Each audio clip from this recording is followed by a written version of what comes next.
मांझी जी आखिर ये बात क्यों कह रहे हैं? 202 का आंकड़ा हाल ही तो छुए, महीना दिन भी नहीं हुआ। इसको कौन लीन लेगा पहले, ये कहना मुश्किल है, लेकिन लीलने में हर कोई लगा हुआ है। पता नहीं कौन किसको निकलता है। भारतीय जनता पार्टी अपने सहयोगियों को सुनता नहीं, आदेश सुनाता है। ये बात घटक दलों को याद रखनी चाहिए। नमस्कार, स्वराज पोस्ट देख रहे हैं आप। मेरा नाम है अनिकेत पाठक। बीजेपी निगल जाएगी किसको? हिंदुस्तानी आवाम मोर्चा को। जीतन राम मांझी की पार्टी को बीजेपी निगल जाएगी। और जो है जीतन राम मांझी परेशान है, उनको जो वादा किया गया वो उनको नहीं मिला, उनके साथ छल हुआ। ये सारी बातें हम नहीं कर रहे हैं, ये सारी बातें राजद की तरफ से कही जा रही है। राजद के मुख्य प्रवक्ता शक्ति सिंह यादव तंज कसते हुए नजर आ रहे हैं उस बयान पर, जिस बयान में जीतन राम मांझी ने ये कहा कि राज्यसभा का वादा किया गया था, 2 लोकसभा सीट का वादा किया गया था, लेकिन हमको दिया नहीं गया और खुल के हम ये कहेंगे कि मेरे साथ धोखा हुआ है। अब जब मांझी ने ऐसा बयान दिया है तो विपक्ष को बैठे बिठाए एक मुद्दा मिल गया है बोलने के लिए, और विपक्ष खूब खुल करके इस पर बोल भी रहा है और कह रहा है कि मांझी के पार्टी को निगलने के लिए भाजपा पूरी तरह से जो है प्लान कर रही है, और इसीलिए मांझी जी को ये दर्द समझ में आ रहा है। अगर ऐसा ही है तो वो जो है मांझी जो है वो मंत्री पद से इस्तीफा दे दे और छोड़ दे। क्या कुछ कह रहे हैं शक्ति सिंह यादव, सबसे पहले आप वो सुन लीजिए। मांझी जी की जो बयान है और उनकी जो पीड़ा है, आखिर 202 सीट के बावजूद भी एनडीए के अंदर में बेचैनी की तूफान क्यों उठ रही है? कहीं दबाव की राजनीति तो नहीं?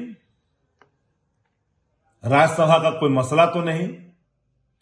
मांझी जी ने केंद्रीय मंत्रिमंडल से इस्तीफा देने की धमकी दी। बेटा जो माननीय मंत्री हैं संतोष सुमन, उनको भी नसीहत दी,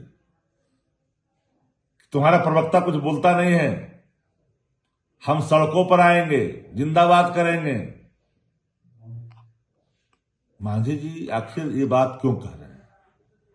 202 का आंकड़ा हाल ही तो छुए, महीना दिन भी नहीं हुआ। भले ही आपने मसानी मैनेजमेंट से जनादेश प्राप्त कर लिया हो, भारतीय जनता पार्टी अपने सहयोगियों को सुनता नहीं, आदेश सुनाता है। ये बात घटक दलों को याद रखनी चाहिए। और मैं बार बार ये बात को कहता हूं कि मांझी जी सच में निर्णय लेंगे या फिर दबाव की राजनीति करेंगे? ये कौन सी पीड़ा है भाई, कैसी पीड़ा है? लेकिन एक बात याद रहे, भारतीय जनता पार्टी के राजनीतिक कोड़े बड़ा मजबूत है।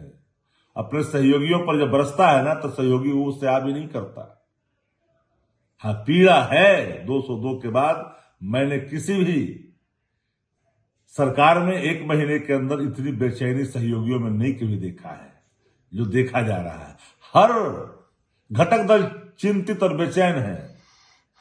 किसको कौन लीन लेगा पहले, ये कहना मुश्किल है, लेकिन लीलने में हर कोई लगा हुआ है। पता नहीं कौन किसको निकलता है। एनडीए के अंदर ये तूफान किस किनारे मांझी जी की नौका जाएगी, उतारने वाला वक्त बताएगा। तो सुना आपने किस तरह से शक्ति सिंह यादव ने तंज कसा है, और साथ ही साथ ये भी कह दिया है कि भाजपा निकलना चाह रही है अपने छोटे दलों को, और ऐसा हमेशा वो करती आई है और आगे भी वही वो सोच रही है। अगर मांझी जी को ऐसा लगता है कि उनके साथ परेशानी है, दिक्कत है, तो उनको तुरंत जो है मंत्री पद से इस्तीफा दे देना चाहिए और एनडीए छोड़ देना चाहिए। तमाम सारे अपडेट के लिए आप स्वराजपुर से जुड़े रहिए। यूट्यूब पर देख रहे हैं, हमारे चैनल को सब्सक्राइब कर लीजिए, फेसबुक देख रहे हैं, फेसबुक को लाइक कर लीजिए। धन्यवाद, नमस्कार।